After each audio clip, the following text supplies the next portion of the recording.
Olá pessoal, hoje aqui eu vou responder a resposta do Ciclista Cético, né, que é um youtuber, né, ateu que divulga aí conteúdo ateístico, responde argumentos de apologistas cristãos e etc.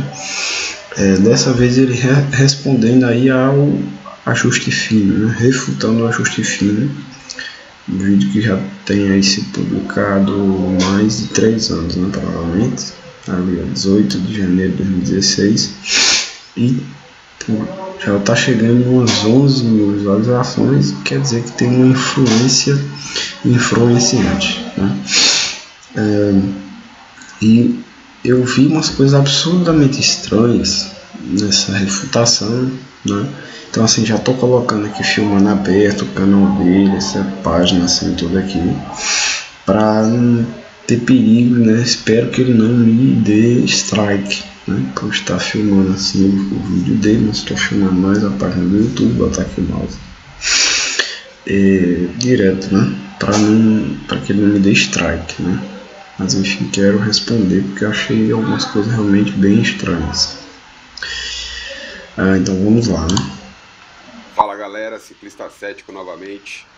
Feliz ano novo para todo mundo. Foi mal demorar aí para voltar a fazer os vídeos, mas é que depois de um cicloturismo para comemorar o Réveillon, eu fiquei entretido com as comemorações da minha 38ª volta em Torno do Sol. Fine Tuning é um argumento do ajuste fino. Esse é um dos argumentos preferidos do William Lane Craig e de seus fãs.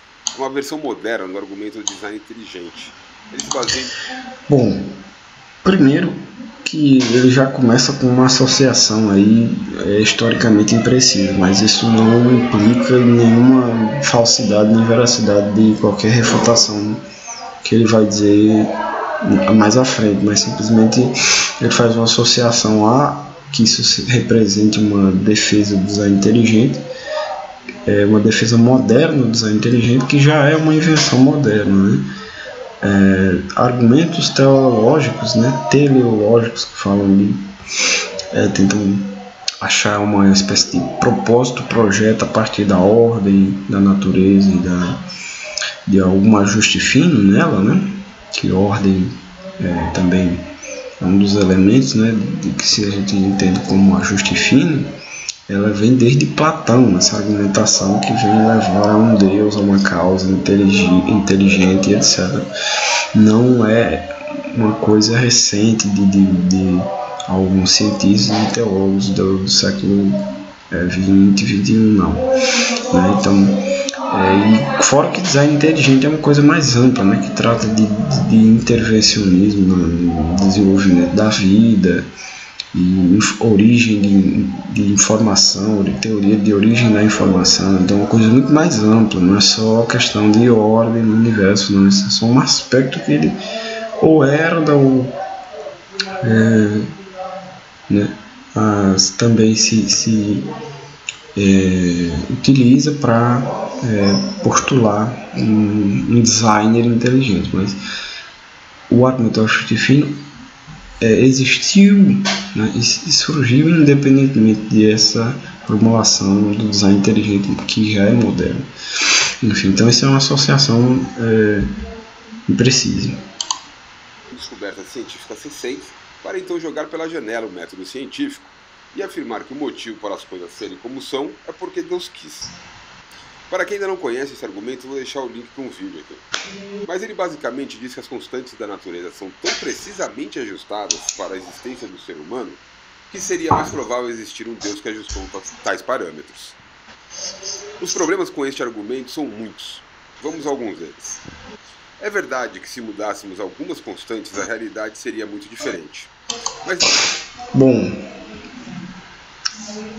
então assim, ele já tem uma compreensão relativamente equivocada do argumento, que infelizmente é muito comum, né? Até que você tem que prestar atenção num ponto bem específico do argumento, que ele não diz, é tão improvável, que aí é mais provável que uma inteligência esteja envolvida nessa configuração, né? Nessa configuração de constantes e quantidades da natureza. Porém, como o Craig coloca lá, e dá o exemplo do filme Contato lá, que foi baseado no filme do Carl Sagan. Não pesquisei sobre esse filme, não assisti ainda, não sei se foi escrito pelo Carl Sagan, no roteiro, não sei. Mas enfim, ele simplesmente coloca que esse padrão, essas configurações de ajuste fino seriam não só por mera improbabilidade, né, um sinal de inteligência, mas pela a real configuração que elas passam, pela mensagem benéfica que elas passam para a vida. Seria então um sinal. Então ele dá o exemplo lá do filme Contato, que fala que os cientistas começam a suspeitar que existe inteligência, vida e inteligência por trás de certos sinais aleatórios que eles estão recebendo do espaço, melhor, supostamente aleatórios, que eles estão recebendo do espaço. E quando eles começam a ver aquilo, a partir daquela ordem, a partir daquela certa precisão, daquela certa configuração precisa, né? Eles então, aqui, a partir dessa e não simplesmente porque seria improvável que isso daqui se colocasse no acaso, mas olha, isso daqui parece com o resultado de uma coisa inteligente, né? Então, não meramente pela improbabilidade, mas pelo formato, pela estrutura, né? Que então suscitaria a presença de uma inteligência, né? Então, a gente não pode dizer que é impossível, vamos dizer assim, matematicamente, que o acaso seja responsável pelas constantes e quantidades da natureza, né? Mas, obviamente que se você tem um conjunto que implica em números infinitos e só apenas, digamos, seria possível conjuntamente com todos os outros, de se haver desenvolvimento da vida e a existência de vida, supõe-se você então que no caso ele vai discutir até aqui depois como é que se poderia se calcular essa probabilidade, né? Então, assim, de fato, essa discussão, se a gente leva para o lado da probabilidade apenas, ela fica deveras complicada, mas e aí se assemelha bem ao design inteligente, mas por a configuração, pela estrutura, é que então aí você teria uma detecção de inteligência, né? Um apontamento, né? Um sinal para a agência de uma inteligência, de um planejamento, né? Telos, plano, tá? Então, teleológico, né? Não tem motivo para acreditar que a vida não existiria. Nós não sabemos o que é necessário para a vida existir. Talvez não existissem galáxias e as formas de vida fossem nuvens de poeira soltas no mundo. Voltar um pouco mais aqui. A realidade seria muito diferente. Mas não tem motivo para acreditar que a vida não existiria. Nós não sabemos o que é necessário para a vida existir. Talvez não existissem galáxias e as formas de vida fossem... Bom, ele diz que inicialmente a gente não sabe o que é necessário para que a vida exista e tal, mas isso não é consenso aí, com certeza. Por exemplo, isso não faz parte da opinião de astrobiólogos, né, que são as pessoas que estudam a vida de uma perspectiva mais universal, ou seja, do próprio universo e a possibilidade de vida em outros planetas e etc. Aí, né? Para quem já deve estar estudando sobre esse assunto, já teve contato com essa ciência mais recente, que é a astrobiologia, que já tem uma gama de recursos em português sobre o assunto, que você pode pesquisar aí, certo? Então leia aí, procure se você digitar o nome de um astrobiólogo brasileiro importante chamado Douglas Galante, você vai achar muita coisa aí. Então, se você quiser estudar, você vai aí.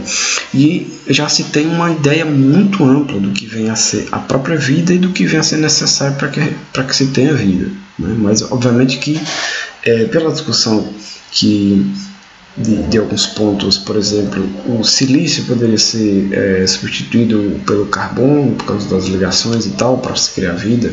Então, obviamente que a gente está vendo, analisando a vida pelo espectro terráqueo, né, terrestre aqui. Mas é claro que o que não implica que possa haver outras formas de vida mais complexas, diferentes, com formações diferentes. Então talvez você teria silício ao invés de carbono, outras configurações químicas, etc. Porém, isso é um erro, porque quando você tem um argumento de ajuste fino que está baseado em constantes e quantidades, isso independe, porque, por exemplo, um dos exemplos do ajuste fino é sobre quantidades. Então, se você não tivesse um balanço preciso de matéria e antimatéria no universo, a matéria e a antimatéria se aniquilariam. Então, com que matéria que poderia existir vida? A partir desse balanço de quantidades, a gente poderia dizer sim, não existiria vida. Outro exemplo é sobre as constantes em relação ao núcleo dos átomos, ou seja, força forte e força fraca, ou seja, está no centro da discussão química da vida. Então, se você não tivesse um ajuste da força forte, da força fraca e da própria gravidade, você não teria a possibilidade da existência de elementos mais complexos, com vários átomos e várias partículas ali concatenadas, mas só compostos muito simples, né? Então, um exemplo aí seria que, se eu não me engano, só o hidrogênio existiria em todo o universo. E aí, como é que você teria uma vida com um composto químico? Né? Isso parece completamente impensável do ponto de vista científico. Então, a gente poderia dizer, com um grau de probabilidade bem considerável, que não existiria vida se a força forte e a força fraca, se o balanço de matéria e antimatéria fossem diferentes, a gente não teria vida. Então, não tem segredo para isso. Mas a análise do ciclista certo parece ser bem parcial nesse ponto. E vocês vão ver que ele até se autocontradiz. Então, fica aí. Eu vou mostrar uma autocontradição nessa refutação dele. Tem nuvens de poeira soltas no cosmos. É claro que isso parece ficção científica, mas são os teístas que estão sugerindo mexer nas constantes da natureza. Se você perguntar que tipo de vida existiria em uma realidade alternativa com outras constantes físicas, é óbvio que a resposta vai parecer algo estranho. O fato é que nós não sabemos o que é necessário para a vida existir. Cada vez que encontramos um lugar aqui na Terra em que achávamos ser impossível ter vida e o analisamos, vá lá, ele tem vida e somos obrigados a mudar nossos conceitos do que é necessário para a vida existir. Outra questão é que o fine tuning, ou o ajuste fino, então, assim, ele comenta, por exemplo, a existência de micróbios ali, micro-organismos chamados extremófilos, que vivem de lugares próximos a altíssimas temperaturas, a temperaturas muito baixas, rios de ácido, etc. Então a gente não perceberia. Mas, enfim, quando você está tratando de constantes e quantidades, né, isso já engloba isso, né? Então o desenvolvimento daquela vida já precede tudo isso que eu falei sobre constantes e quantidades, essa visão mais ampla das constantes e quantidades da natureza, elas vêm aí então, de fato, no centro de você compreender melhor essa questão do ajuste fino para a existência de vida, né? E melhor, tudo bem, vida, aquilo ali é vida, mas nós estamos também discutindo vida inteligente, a vida que pode perceber e se perguntar o que é necessário para a existência de vida inteligente, né? Ou existe ou não um ajuste fino para a existência de vida inteligente, né? Os extremófilos provavelmente não estão se perguntando sobre isso, mas nós estamos. Só é um problema de verdade numa visão materialista. Afinal, Deus é capaz de criar vida sob qualquer circunstância. Numa visão teísta, não existe absolutamente nenhum motivo para Deus ter que manipular as constantes para permitir vida inteligente. Ele não está preso às leis da física. Não importa que valor cada constante tenha, nenhuma precisaria ter um valor exato na centésima casa decimal. Qualquer valor estaria de boa. Dizer que é necessário um Deus para explicar as constantes serem como são é dizer que Deus precisa obedecer às leis da física para poder criar vida. Que Deus é esse que é obrigado a jogar dentro das regras do materialismo? Esses pontos que levantei dizem respeito se realmente existe um problema que precise ser explicado. Mas por ora, vamos conceder que exista algo a ser explicado e vamos analisar as premissas do argumento. Pronto, então aqui ele suscita uma questão de o ajuste fino e a onipotência de Deus. Então, se Deus é onipotente e tal, ele não precisa dessa precisão matemática, porque a matemática é algo ficcional que, se a gravidade aqui na Terra não fosse, por exemplo, 9,8 metros por segundo, fosse 12, ele conseguiria as coisas, ele estabeleceria que as coisas ocorressem da mesma maneira, só mudaria então o símbolo para a gente, né? Então você não teria essa preocupação em ter uma precisão métrica, porque a precisão métrica quem teria inventado seria Deus. Bom, esse é um ponto teológico que teria que provar, porque também não é uma discussão teologicamente dogmática, né, e consensual na história da teologia cristã. Então vão ter pessoas que vão dizer que a relação de Deus com a matemática é uma relação direta, né? Então, por exemplo, Johannes Kepler, né, pai da astronomia moderna, ele dizia que as leis da geometria, elas são coeternas com Deus, com a mente de Deus, elas precedem de Deus. E, enfim, e se uma coisa precede de Deus, ela não é ficcional, ela não é nem sequer criada pelo próprio Deus, mas ela é um reflexo da sua natureza, assim como as leis da lógica, que seriam as leis parametrais da realidade, de parâmetros, né? Então, não seria um aspecto ficcional de Deus, ele não simplesmente arbitrariamente escolheria que esse valor da gravidade então seria diferente, e mesmo sendo diferente a gente teria o mesmo efeito, porque pouco importa o símbolo e tudo mais, com qualquer valor ele poderia criar efeitos e vida inteligente da maneira que ele quisesse. Partindo desse ponto da natureza imutável de Deus, que apenas se espelharia nos nossos princípios de raciocínio e de compreensão da realidade como um todo, as leis da lógica do universo, as leis da física, as leis do universo observável, elas não teriam um caráter ficcional, mas teriam um caráter imutável, espelhado por Deus, do qual Deus não inventa elas, entendeu? Faz parte da própria natureza divina. Então seria um erro afirmar tal coisa, né? Porém, existem outras pessoas que vão dizer que a matemática seria ficcional e que, portanto, Deus não teria essa escolha ali da matemática pré-existente, ou melhor, coexistente a ele, de estabelecer aqui que o universo vai ser nesses parâmetros aqui. Então ele poderia simplesmente colocar qualquer outros parâmetros e ter o efeito que ele quisesse, independente dos parâmetros. Uma outra visão aí que se tem na relação de Deus e que é discutida na filosofia da matemática, questão do platonismo, nominalismo e tal, que para quem já estuda essa parte deve estar mais familiarizado com essa discussão. Mas vamos lá. Tanto essa própria parte também, essa outra visão, poderia raciocinar da seguinte maneira: Deus colocaria esses parâmetros e esses estados justamente para que ele fosse percebido, né? Então é completamente razoável, né, um Deus que supõe-se ser conhecido, mesmo que talvez ele possa, né, porque eu também não estou fechando cerca aqui na discussão teológica sobre esse ponto, a relação de Deus com a matemática. Qual é a relação de Deus com a matemática, né? Eu vou dizer que tenho uma opinião formada sobre as duas perspectivas, eu tendo mais para a primeira, tá? Mas não tenho uma opinião totalmente formada, mas enfim, tendo mais para a primeira. Não vou fechar o cerco aqui, mas independente das duas, a segunda também colocaria Deus como um agente que quer se revelar e que deixaria aquele parâmetro para que ele fosse percebido, mas que não é só a partir daquilo que o problema então poderia ser eliminado por causa da onipotência de Deus, que então aí cobriria essa questão dos parâmetros diferentes, etc., né? Então, isso de maneira teológica não é um problema para analisar o ajuste fino, porque você tem razões teológicas aí de sobra para a existência do ajuste fino.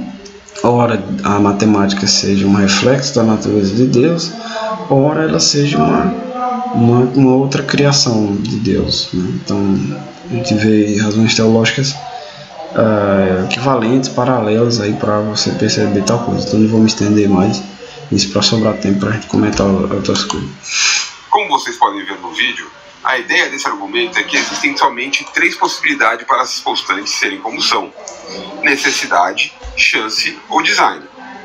Os proponentes desse argumento são rápidos em descartar totalmente a possibilidade de ser por necessidade ou por chance.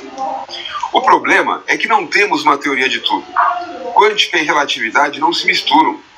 Portanto, nós não sabemos nem mesmo se tais constantes podem ter outros valores. Pode ser sim que essas constantes sejam dependentes umas das outras, ou que sejam todas dependentes de uma ainda desconhecida. É como se estivéssemos olhando para os lados de um triângulo retângulo e imaginando que diferentes valores poderiam existir para os catetos e a hipotenusa, como se qualquer combinação fosse possível. No caso do triângulo retângulo, sabemos que isso é besteira porque sabemos qual é a relação entre o tamanho dos catetos e da hipotenusa desde Pitágoras. Portanto, se os catetos forem do tamanho x e y, a hipotenusa tem obrigatoriamente que ser do tamanho da raiz quadrada de x ao quadrado mais y ao quadrado. Ela simplesmente não pode ter nenhum outro valor. O mesmo pode ser o caso com as constantes físicas. O fato de não termos comprovação de que sejam por necessidade não justifica descartar essa possibilidade. Um exemplo disso é a taxa de expansão do universo no seu início, que teístas afirmavam estar ajustada em 1 para 10 elevado a 60. Mas nesse caso é possível fazer uma estimativa melhor. Se você for nas equações da relatividade geral, existe uma derivação correta e rigorosa dessa probabilidade. E se você fizer a mesma pergunta usando as equações corretas, a probabilidade é de 1 para 1, é 100%. Não sabemos se todas as outras constantes se encaixam nessa situação, mas até termos uma teoria de tudo, é impossível afirmar que sejam finamente ajustadas. É como se os que defendem tal argumento estivessem dizendo: como não sabemos se é por necessidade, então podemos afirmar que não é por necessidade. Percebem como isso não faz sentido? Uma outra possibilidade que eles apresentam e descartam é a chance. Eles afirmam... Então deixa eu comentar logo esse comentário dele sobre a necessidade. Então ele diz que ainda existe essa discussão na física sobre se pode ser necessidade, uma teoria de tudo que unificaria as constantes e as leis e tal. Bom, e de fato essa é uma discussão física, mas você tem, por um lado, físicos que acreditam que essa teoria seja possível, né? E do contrário você tem físicos que dizem que ela é uma loucura, que não é possível e tal, que todos os outros físicos deveriam tirar o cavalinho da chuva e não deveriam procurar essa teoria porque não faz sentido, né? Mas você percebe que, por exemplo, se você pensar numa razão única que vai unificar, então dizer que está aqui por causa que desse princípio, então todas as outras constantes têm esse valor igual, né? A gente vai chegar então aqui em uma razão que tira Deus da explicação, então é por necessidade física, né? Mas enfim, isso não resolve o problema, porque a gente pergunta então a que se dá essa necessidade física. Então isso estenderia o problema a gente perguntar qual é o ajuste do ajuste fino. Então meio que não resolve realmente o problema do ponto de vista metafísico, porque se você está querendo responder uma questão de uma possibilidade a partir de parâmetros ali para um plano, né, você dizer por necessidade, né? Só tudo bem, ainda tem coisas a serem explicadas, mas de certa maneira isso não simplesmente resolve o problema completamente. Claro que eu não estou dizendo aqui que essa explicação, para ser válida, precisa de uma explicação, né? Eu nego completamente esse princípio, né, utilizado pelo Dawkins para negar a própria ciência, né? Muitas vezes. Mas, enfim, de maneira geral, os teístas não estão dizendo por ignorância, né, que isso aí não pode ser por necessidade, mas simplesmente a gente por não ter evidências, né, de necessidade, essa possibilidade não seria tão considerável mesmo, né?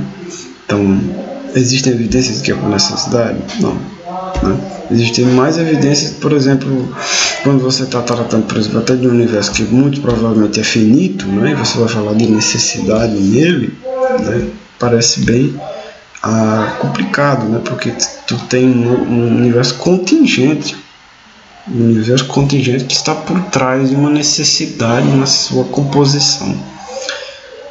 Fica meio paradoxal essa relação contingente e necessária ao mesmo tempo dentro da sua composição, né?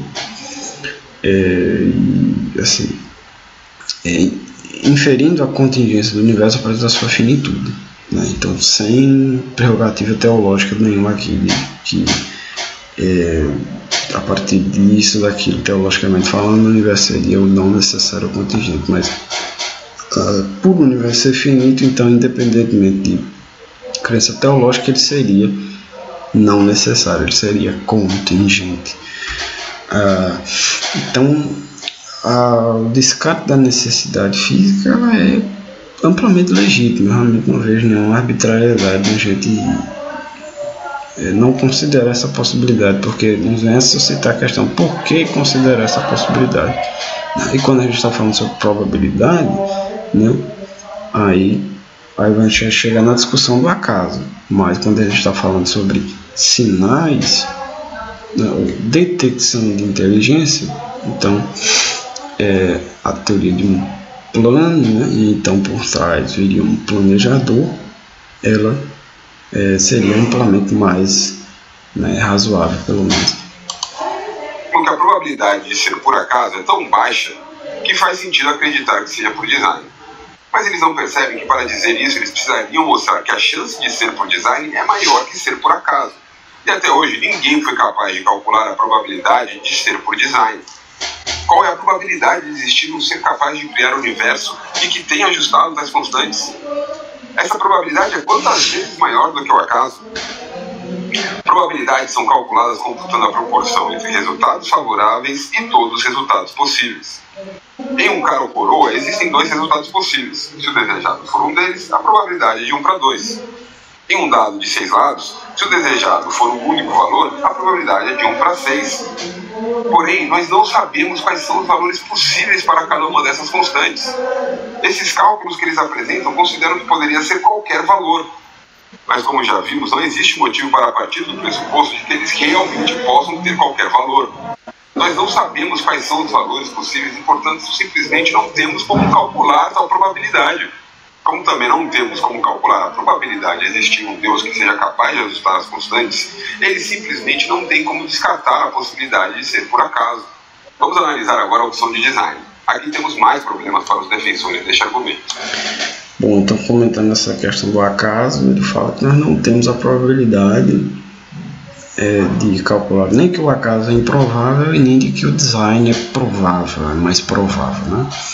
E aí, então, como eu até já tinha comentado um pouquinho antes, se você estabelece quais seriam os resultados favoráveis dentro de um conjunto infinito, se os números seriam infinitos, aparentemente, por proporção, não sei, seriam até mesmo infinitos. E o número de valores negativos seriam quantos? Bom, se os números seriam infinitos também. Então você tem um infinito, e aí como é que você chegaria na probabilidade? Bom, eu percebo a dificuldade desse ponto, mas assim como a gente pega, por exemplo, uma função do primeiro grau de variação do espaço, a gente consegue calcular, por exemplo, que se a velocidade de determinado móvel, no encontro ali de móveis, ela for maior ou menor, eles vão ou não se encontrar em determinado tempo t, Isso eu consigo saber, essa chance, ou seja, eu consigo realmente avaliar o resultado, na verdade. É o que a gente está tentando fazer no ajuste fino, Então, se eu, por exemplo, discuto questões sobre tempo e velocidade na mecânica, dizendo que se o valor da velocidade fosse diferente, esses dois corpos se encontrariam naquele tempo t, e se a velocidade tivesse outro valor, eles não se encontrariam em determinado tempo. Então, resultado contrário, resultado diferente. E isso pode ser, obviamente, estendido para todas as outras discussões, todas as duas grandezas. Então, se a gravidade não agisse de determinada maneira, né, no interior dos átomos, né, ela tivesse mais ou menos a intensidade, eles não poderiam se concatenar formando moléculas complicadas e compostos mais complexos que seriam necessários para a vida. Isso é passível de verificação, né? A gente consegue chegar nisso. A probabilidade aí já é mais complicado mesmo, né? Porque então quais os valores possíveis para essas constantes, né? Se a gente está analisando na matemática e tendo ideia de que então esses números seriam infinitos, né? E a gente tem aqui um valor possível relacionando uma com as outras, a probabilidade seria para 1 e infinito. Se a probabilidade for 1 e infinito, é absurdamente improvável, né? Mas a probabilidade seja infinito e infinito, né? Aí isso daí realmente seria mais complicado, né? Então, bom, a gente tem a segurança de que um valor das equações gera e que valores ali menores ou maiores, né, eles colapsariam a química e os parâmetros que seriam necessários para a existência de vida inteligente no universo. Então, pelo menos numa gama de, sei lá, 1 milhar de números, né, com certeza a chance de números não favoráveis seria maior. Então eu já dou, vamos dizer aqui, uma dica, né, não oficial, uma hipótese não oficial, de que de fato valores favoráveis num conjunto de milhares, mais outro milhar e mais outro milhar, continuariam sendo menos e menos e menos prováveis do que qualquer outro resultado não favorável, não é? Isso é possível a gente raciocinar assim, né? E a probabilidade de Deus, como é que a gente trabalharia com a probabilidade de Deus? Bom, e aí agora a gente não está realmente trabalhando com números, a gente está trabalhando com uma pessoa, com um ser. E de fato, por exemplo, para um cristão, melhor dizer, não vou chegar nem em experiência subjetiva, mas existem outros argumentos para a existência de Deus que tornam a existência de Deus mais provável. Então, se você tomasse como um caso cumulativo, o argumento do design se tornaria mais provável também. Porém, também tem outro caminho para chegar aí, né? A probabilidade de um ser existir, né? Então, a gente calcularia, chegaria na probabilidade de que esse ser existisse. Nossa, que coisa complicada. A probabilidade de existência de um ser seria, de certa maneira, então, um cálculo paralelo à probabilidade de um valor de uma grandeza. Bom, a probabilidade de um valor de uma grandeza apregou um valor em si mesmo, mas a probabilidade de existência de um ser, como é que a gente vai calcular isso aí? A gente não calcula, a gente não chega a sair por probabilidade, a gente chega simplesmente a sair por indução ou dedução. É isso que eu consigo ver nesse ponto, né? Então, vou chegar aqui e calcular a probabilidade de um ser metafísico ter feito isso. A probabilidade de plano é a partir do sinal de plano, melhor dizendo, sinal de plano, que a gente chegaria então nisso. E se a gente for chegar a probabilidade de que uma coisa complexa e que tenha sinais de projeto fosse projetada olhando para a nossa realidade humana, né, na experiência humana, a experiência humana manufatureira, ela seria aparentemente grande. Porém, mas e o universo, né? A gama seria maior? Não. Então, por experiência humana, eu também realmente diria que a probabilidade não da existência da pessoa, mas da atividade da pessoa é que deve ser mais encarada, eu acho, como que então aí a gente conseguiria estabelecer uma probabilidade maior. Então, não a probabilidade da existência do planejador, mas a probabilidade de a coisa ter sido planejada, que implica no planejador.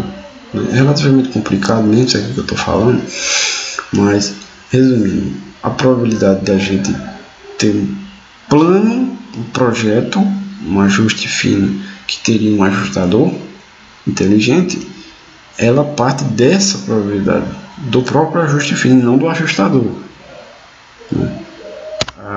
que, bom, a probabilidade de que coisas extremamente ajustadas seriam mais prováveis de realmente serem ajustadas por seres inteligentes dentro da experiência humana manufatureira, né, onde a gente vê coisas que foram planejadas, ter a ajuda do computador, que foram planejados por seres inteligentes, que tem aqui uma configuração muito bem pensada, delineada, organizada.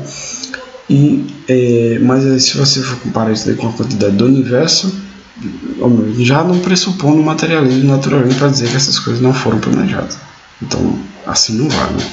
Tem que chegar aqui e olhar a experiência humana como um todo. Então, a partir desse ponto do planejamento que implica no planejador, a gente poderia estabelecer uma espécie de probabilidade para o planejamento, mas não para o planejador, né?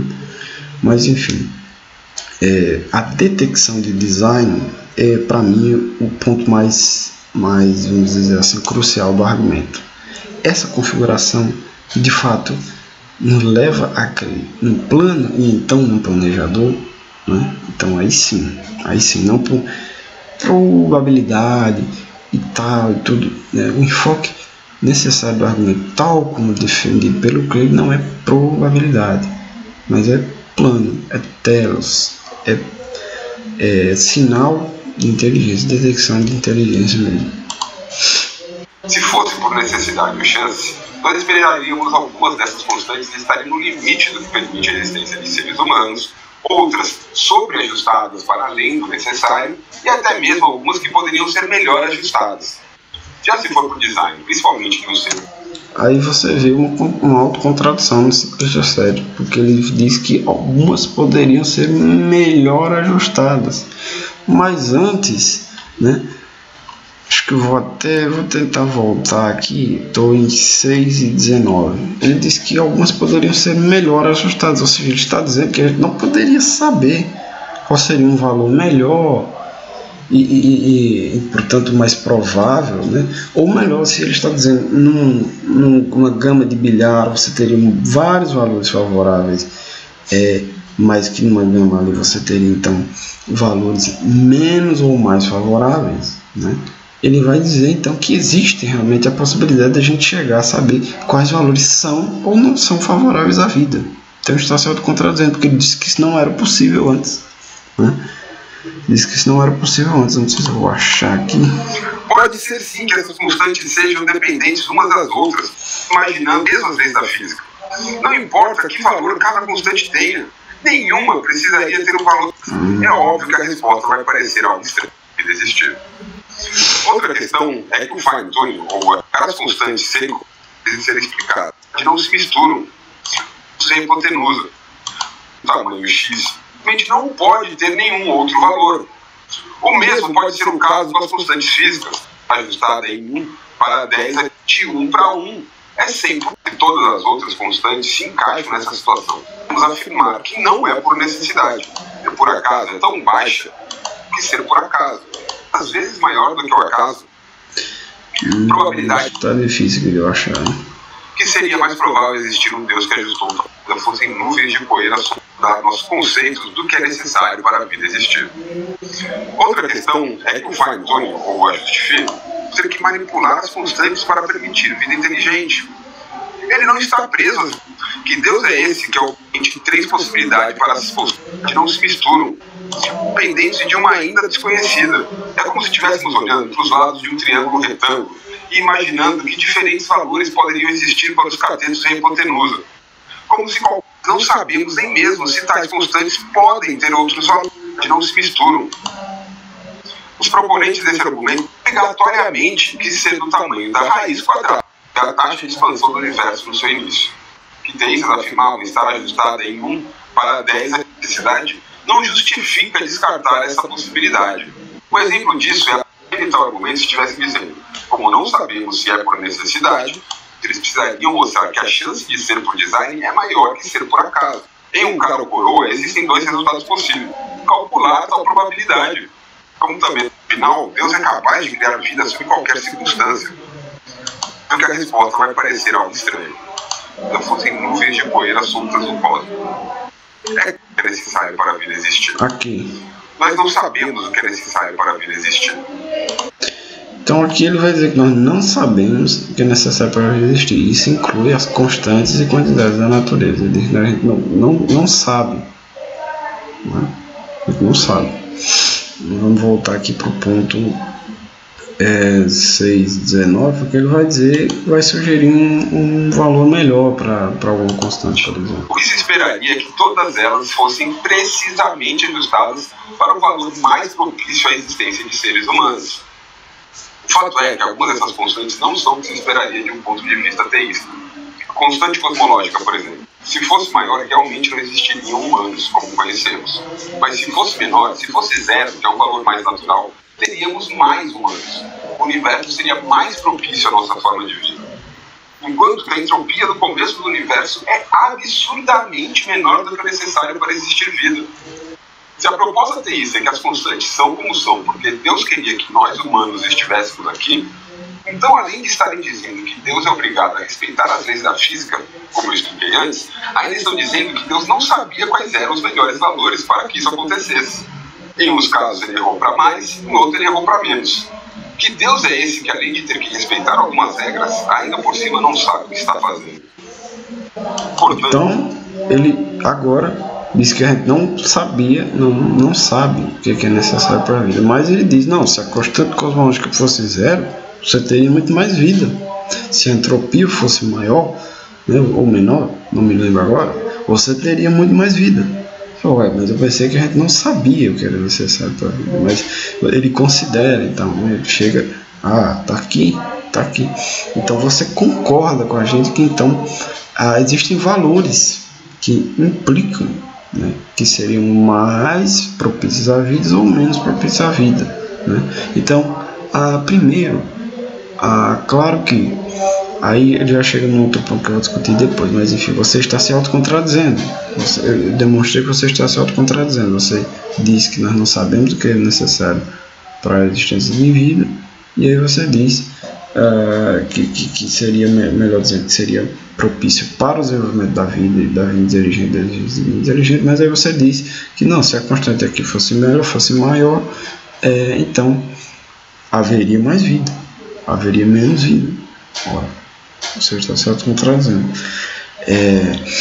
E aí, bom, claro que não implica dizer que porque Deus quer que a vida se desenvolva, que ele queira que muita vida se desenvolva, né? Então ele está dizendo, não, aqui teriam mais humanos. Eu não sei como é que ele pode, não tenho aí, não estou dizendo que é impossível, mas assim, não tenho informação de como que ele demonstra isso, que a partir da constante cosmológica, a partir da taxa de expansão do universo, você teria mais humanos, ou da entropia, você teria mais humanos. Então, alguma coisa do que o universo se resfriaria mais rapidamente, então ele pressuporia de alguma maneira que o planeta Terra se ajustasse da mesma maneira que é hoje, e mais gerações de seres humanos poderiam existir, ou por causa da taxa de expansão do universo, que vai morrer termodinamicamente se ela fosse mais devagar, então possibilitaria mais gerações de seres humanos.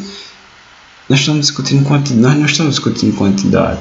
Nós não estamos dizendo aqui que as constantes da natureza trazem o valor do qual mais vida seria possível, mas que a vida seria possível. E a quantidade de vida que Deus quer que exista, né? Então, isso é um ponto bem irrelevante, eu acho. Um ponto que não é, ao menos, muito relevante para a questão, né? Então, de fato, você concorda que a gente pode saber agora, né, pelo que você disse, valores para a existência de vida que seriam favoráveis ou não para a existência de vida. Você concorda? Como vocês podem ver, as possibilidades de necessidade de acaso são descartadas sem nenhum fundamento. E a possibilidade de design só se encaixa em um Deus que é obrigado a respeitar as leis da física e não é capaz de ajustar corretamente. Isso parece como um Deus abraâmico para vocês? Deixei por último o multiverso, que é uma explicação. Então aí ele continua dizendo, fazendo a crítica do conceito limitado, né, e caricato que ele tem de Deus, né? Mas enfim, como eu expus para vocês antes essa questão da visão da relação de Deus com a matemática, você não tem nem sequer uma única opção para esse ponto, porque então para o teísta o ponto de revelação máximo de expressão de Deus seria ali a Escritura. Na Escritura nós não temos um ser que vai fechar essa questão assim, então pelo menos não foi apresentado na discussão esse ponto, né? Então admite mais de uma possibilidade, com certeza. São totalmente natural e válida para o aparente ajuste fino. Diferentemente do que muitos religiosos acreditam, o multiverso não é uma teoria criada para responder ao ajuste fino. Cientistas não ficam inventando teorias para refutar argumentos apologéticos. Para os cristãos que acham que os cientistas fazem isso, eu deixo a pergunta: como você concilia essa ideia com o fato de existirem inúmeros cientistas cristãos, como vocês mesmos adoram apontar? Os cientistas cristãos também fazem parte dessa conspiração para negar argumentos apologéticos? Como isso funciona na cabeça de vocês? O multiverso nem mesmo é uma teoria. Ele é uma previsão de outras teorias. Teorias essas que possuem diversas verificações. Essas teorias apontavam ou para o multiverso ou para a supersimetria. Com a descoberta do bóson de Higgs e o aferimento de sua energia, o valor que se descobriu ser a energia dele aponta mais para o multiverso do que para a supersimetria. Por isso, a ideia de que existe um multiverso ganhou força nos últimos tempos. E não porque algum teólogo formulou um argumento da ajuste fino. Nós achávamos que vivíamos num único planeta. Depois descobrimos que nosso planeta é só mais um entre muitos. Mas ainda achávamos que só existia um Sol, um único sistema solar. Então descobrimos que o nosso Sol e o nosso sistema solar também é só mais um de muitos. Mas ainda achávamos que a nossa era a única galáxia, para então descobrir que ela é só mais uma de muitas. É realmente tão absurdo assim cogitar que nosso universo também não é único, mas somente mais um de muitos? Ok, né? Então, para resumir, ele fala sobre o multiverso, que seria uma alternativa dentro do acaso, né? Que tornaria o acaso mais provável e tal. Bom, evidências científicas para o multiverso não tem. Você tem previsões aí limitadas, matematicamente falando, né? Então, só tem pontos matemáticos que apontam, né? Mas evidência do multiverso uma coisa que se pode chamar de evidência de 500 anos para cá, né? Não, né? Isso eu estou me referindo ao método científico exatamente. Então o multiverso ele acaba sendo uma teoria metafísica, né? Porque ele trata de uma realidade bem inacessível, né? Do ponto de vista científico, né? Que não invalida ele, porque então se eu usasse esse critério, então Deus não serve como explicação, porque ele é metafísico também, não é verificável. Mas com certeza, se você colocar Deus no multiverso, eu creio que tem muito mais razões a priori para crer que Deus existe, porque nem sequer a gente pode dizer que existe uma realidade, por exemplo, ou outras realidades, questão do pluralismo ontológico e tal, do que o multiverso, né? Mas enfim, não vou me ater à discussão científica do multiverso, porque eu não tenho competência em informação para isso. Se ele deixa o acaso mais provável ou não. Mas assim, eu tenho informação de que pela teoria das cordas é um número finito de universos que seriam previstos. Então seria 10 elevado a 500 e poucos universos. Mas enfim, e aí a gente teria tirado a sorte grande que a gente entende esse universo. Mas de novo, né? Se é uma coisa assim ajustada, e você tem um mecanismo de geração de universos que pode gerar universos ajustados, aí você vê a explicação por que existe esse ajuste no multiverso também. O que que explica a existência desse multiverso, o ajuste fino desse multiverso que trouxe o universo finamente ajustado, né? Então, eu não acho essa explicação realmente satisfatória para deixar o acaso mais provável, né, digamos assim, ou para eliminar a explicação de design, né?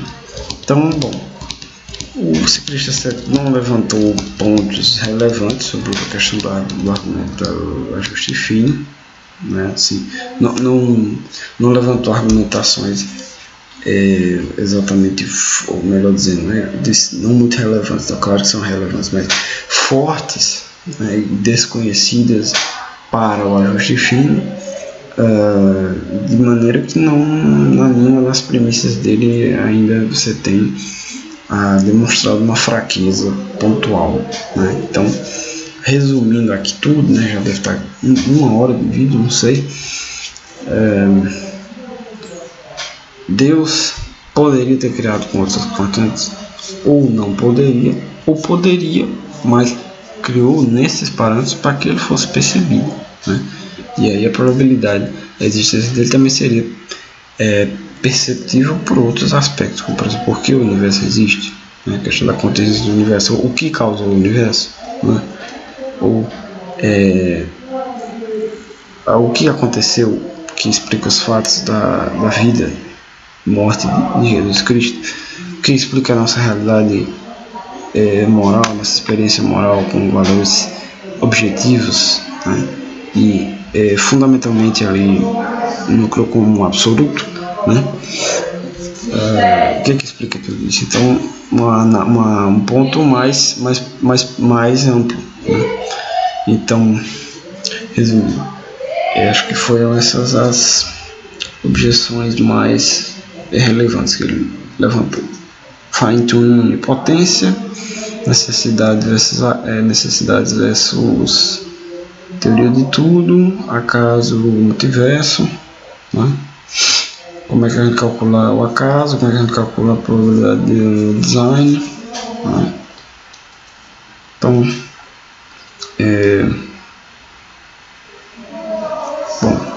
realmente eu respondi tudo aqui que eu anotei que ele falou. Então, resumindo, é isso, né?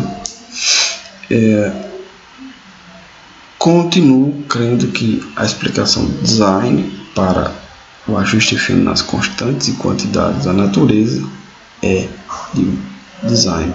E se tem um design, se tem um plano, se tem um planejamento, tem um planejador, né?